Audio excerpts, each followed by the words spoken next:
देखो यहाँ पर इसको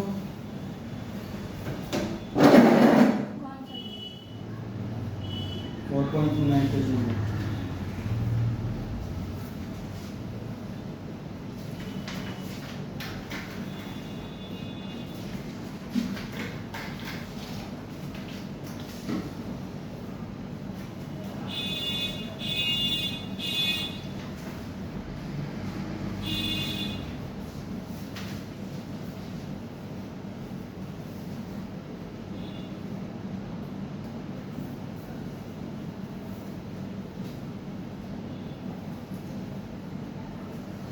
देखो इसमें जो है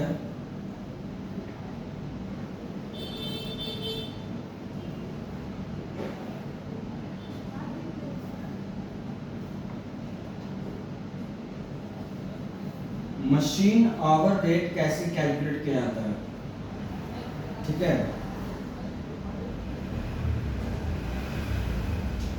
treat each machine or group of similar machines as a separate cost center. Calculate total fixed और standing charges. Fixed cost को standing charges भी बोला जाता है, ठीक है, जो कि चेंज नहीं होता है। मान लो ये रूम का महीना है 300 रुपया, वो हर महीना लेगा 300 रुपया, कुछ काम हो या मत हो। तो यहाँ पर कुछ चार्जेस है जिसको किस रेशियो में बांटना है, पहले ये काम करना है। रेंट एंड रेट से फ्लोर एरिया ऑक्यूपाइड के रेशियो में।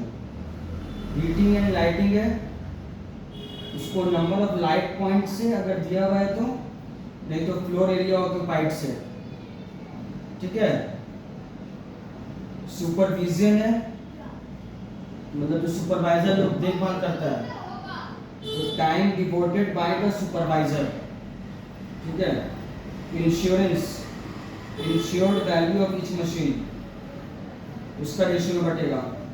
लुब्रिकेटिंग ऑयल है, जब कंज्यूमेबल स्टोर्स है, उसको मशीन आवर्स अगर दिया रहेगा मशीन आवर्स तो वो रेशियो में, नहीं तो पास्ट का एक्सपीरियंस होगा उसके बेसिस पे बटेगा।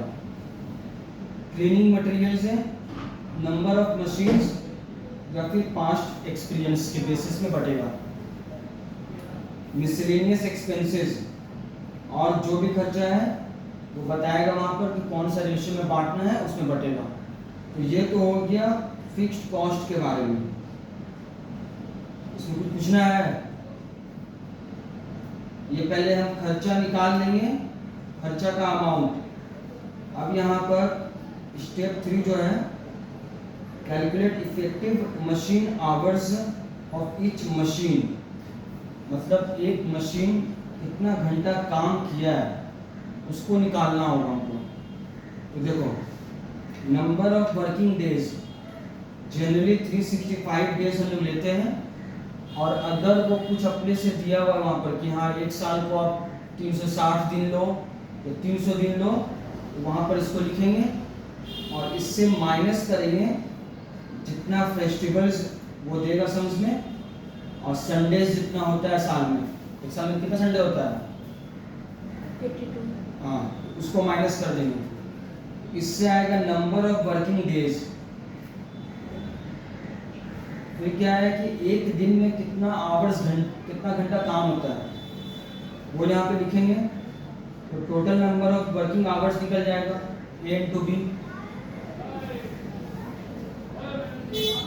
फिर क्या है, इससे लेस करेंगे hours required for maintenance, maintain करने के लिए मशीन को, उसको कुछ आवर्स है ना, मतलब उसमें तेल वेल कुछ डाला जाता है, तो देर बंद रहता है मशीन, मतलब उस समय काम नहीं होता है।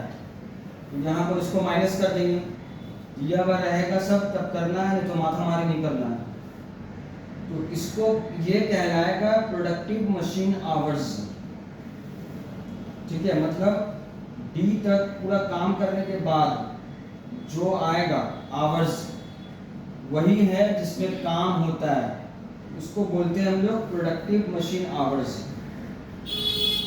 ठीक है। अब उसमें अगर जैसे कि कभी कभी क्या होता है कि कोई नया मशीन आया, उसको हम लोग टेस्ट करने के लिए कुछ थोड़ा सा मटेरियल डालते हैं कि हाँ भाई निकल रहा है कि नहीं। तो वो जो सामान निकलेगा तो वो भी तो अगर वो यूज़फुल हुआ तो वो भी प्रोडक्टिव आवर्स में आएगा।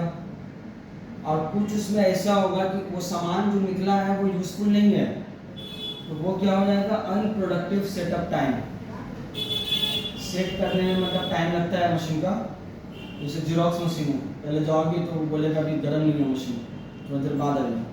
तो मशीन तो स्टार्ट हो गया है लेकिन उसको थोड़ा हीट चाहिए ताकि वो प्रिंट आउट निकलेगा। समझ में आया? तो वो यहाँ से माइनस होगा। अगर सम्स में दे दिया अनप्रोडक्टिव सेटअप टाइम तो माइनस कर देंगे, तब आएगा वो प्रोडक्टिव मशीन आवर्स। अगर अनप्रोडक्टिव सेटअप टाइम नहीं दिया है तब यही होगा प्रोडक्टिव मशीन आवर्स। देगा तब इसको माइनस कर देंगे, तब ये होगा प्रोडक्टिव मशीन आवर्स। आया समझ में? पूछना है इसमें? अब यहाँ पर आवर्स आ गया और जो खर्चा था उसको बांट कर टोटल कर लिए। अब है फिक्स्ड स्टैंडिंग चार्जेस पर मशीन आवर। तो टोटल फिक्स्ड कॉस्ट को ऊपर लिखेंगे और डिवाइड करेंगे इफेक्टिव मशीन आवर्स, तो आ जाएगा पर आवर का खर्चा।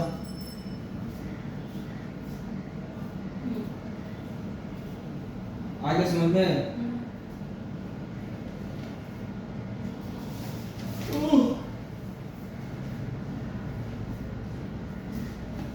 अब देखो यहाँ पे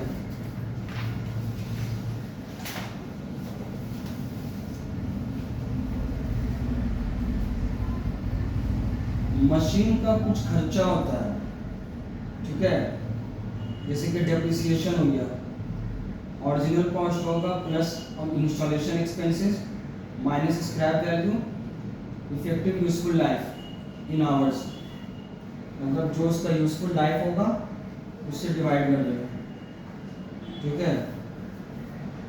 फिर मान लो पावर भी है,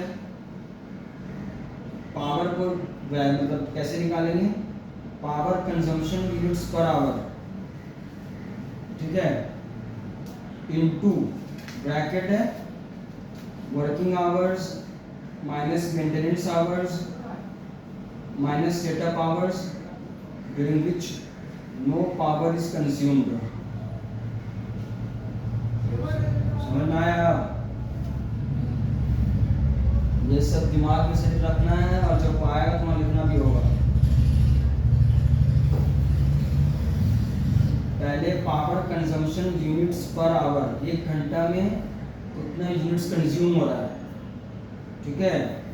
उसका बाद यहाँ पर लिखेंगे, इसका बाद मल्टीप्लाई करेंगे इसको वर्किंग आवर्स से माइनस करेंगे मेंटेनेंस आवर्स, और इसको rate of power per unit, तब पर यूनिट का जो कॉस्ट होता है वो दिया रहेगा। सब डिवाइड करना है ये आवर्स से, वर्किंग आवर्स है मेंटेनेंस आवर्स, मतलब जो यहाँ पर इफेक्टिव आवर्स निकाले थे ना प्रोडक्टिव वही चाहिए। उसके बाद repairs and maintenance machine hours में रहेगा, उससे बांटना है, और मिसलेनियस एक्सपेंसेस जो होगा उसको उसके हिसाब से बांटेंगे। अब क्या होगा यहाँ पे, ये तो खर्चा आएगा इंडिविजुअल मशीन एक्सपेंस, हर एक मशीन का जो खर्चा हो रहा है उसको डिवाइड करेंगे इफेक्टिव मशीन आवर्स से, तो आ जाएगा मशीन एक्सपेंस पर आवर। आ गया समझ में? ये सब निकल जाने के बाद अब यहाँ पर टोटल खर्चा निकलेगा मशीन आवर रेट में, जैसे fixed standing charges per hour जो पीछे है निकला था, depreciation per hour, power per hour, repairs and maintenance per hour, कोई भी खर्चा है पर आवर। जैसे यहाँ पर निकाले ना, कोई भी खर्चा निकालने के लिए इफेक्टिव मशीन आवर से डिवाइड कर देना है। ये पावर में डिवाइड कैसे होगा? ऊपर नंबर बी में है तो यहाँ लिखा हुआ हाँ तो वो क्या है? इफेक्टिव आवर्स ही तो है ये यहाँ पे निकाले हैं, उसी से डिवाइड करेंगे तब पर आवर का आएगा कीमत। मतलब बेसिकली जितना आवर वर्क हुआ। हाँ खर्चा हाँ वही। सबका पर आवर निकालना है आपको। जब हो जाएगा तब यहाँ पर मशीन आवर रेट, समझ में आया? ये था सारा मशीन का खर्चा निकालने का तरीका। पूछना है?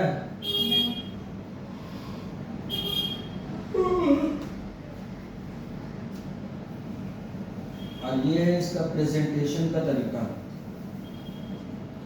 इसी चीज को कैसे प्रेजेंट करना है ये तरीका है। यहाँ बोलेगा कि निकालिए statement showing the computation of machine hour rate,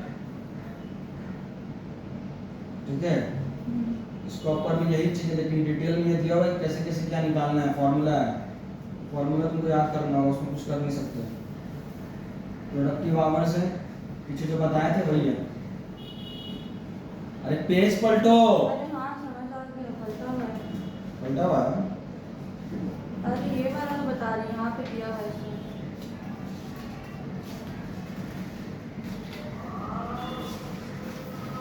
तुमने अब देखे वो सब दिख जाना है, देखो इसका पावर कितना है। देखो यहाँ पर इलस्ट्रेशन,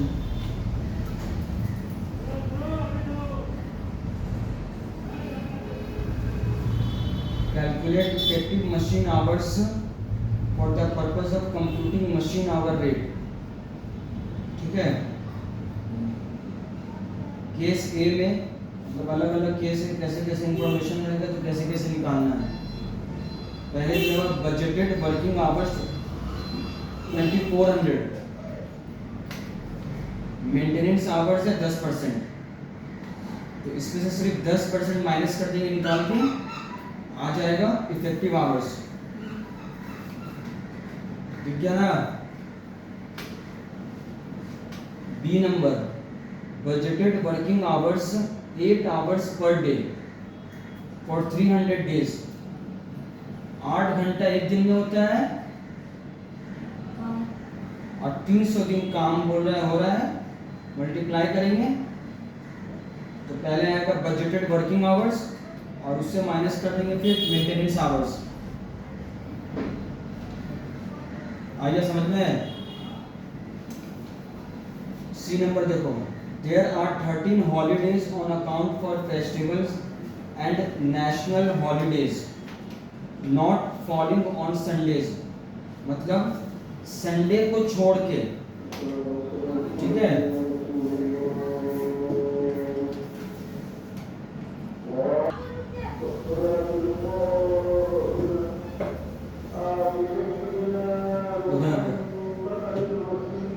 तो यहाँ पर हो गया है 8 hours a day, maintenance hours 10% दिया हुआ है।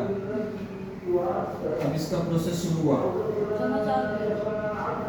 365 माइनस करेंगे 13 दिन और प्लस 52 संडेज, ये हो गया number of hours 8 hours per day, total working hours हो गया, मेंटेनेंस आवर्स माइनस कर दिए, इफेक्टिव मशीन आवर्स निकल गया। आ गया समझ में? हाँ। डी नंबर देखो, there are 12 holidays on account of festivals and national holidays not falling on Sundays and Saturdays, ठीक है? The factory works 8 hours a day, हर दिन 8 घंटा है, लेकिन सैटरडे को 4 घंटे काम होता है, ठीक है? और मेंटेनेंस से 10%। इसको देख लो कैसे करना है। सबसे पहले क्या काम करना है, 365 डेज से माइनस करेंगे 12 दिन जो छुट्टी है, और सैटरडे संडे दोनों का ही माइनस कर लेंगे पहले, ठीक है? 249 डेज जिसमें 8 घंटा काम हो रहा है वो पहले एक बार निकाल लिए, उसके बाद क्या करना है कि जो सैटरडे 52 सैटरडेज है उसमें 4 घंटे करके काम हो रहा है, हाँ। उसको अलग से दिखाएंगे 208 घंटा। तो total number of working hours हो गया ऐड करके 2200, और इसका निकालेंगे 10% मेंटेनेंस आवर्स, तो आ गया इफेक्टिव मशीन आवर्स। बोलो। आगे। बहुत अच्छा तुम काम किए हो। ये नंबर देखो, there are 12 holidays on account of festivals and national holidays not falling on Sundays and Saturdays। इसमें भी वही केस है पहले, लेकिन बोल रहा है मेंटेनेंस आवर्स 10% है, machine room normally works on 90% capacity through out the year. ये नया चीज़ है। इसमें क्या करना है, नंबर ये देखो, पहले तो हम वैसे ही निकाल लेंगे इसको, 2200 आवर्स आ जाएगा, ठीक है। उसके बाद क्या करना है, आइडल कैपेसिटी मतलब total number of working hours जो आया है 2200, यहाँ पर बोल दिया है कि मशीन जो है 90% ही काम कर रहा है जितना भी है, तो इससे पहले 10% माइनस करेंगे, ये हो गया आइडल कैपेसिटी जो 10% आया वो, मतलब उसमें कुछ भी काम नहीं होता है। और फिर आएगा माइनस करने के बाद 1980 आवर्स, और इसका 10% निकालेंगे जो आएगा मेंटेनेंस आवर्स।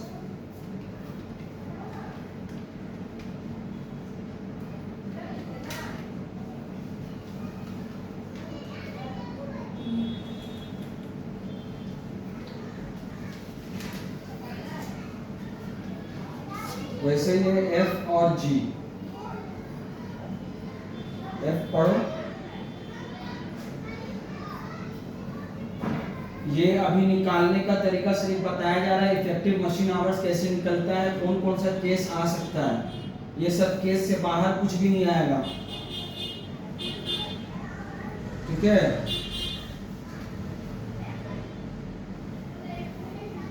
एग्जाम फॉर्म 29 तारीख को कह रहा आएगा, नहीं पता, कॉलेज से कोई मैसेज नहीं आया।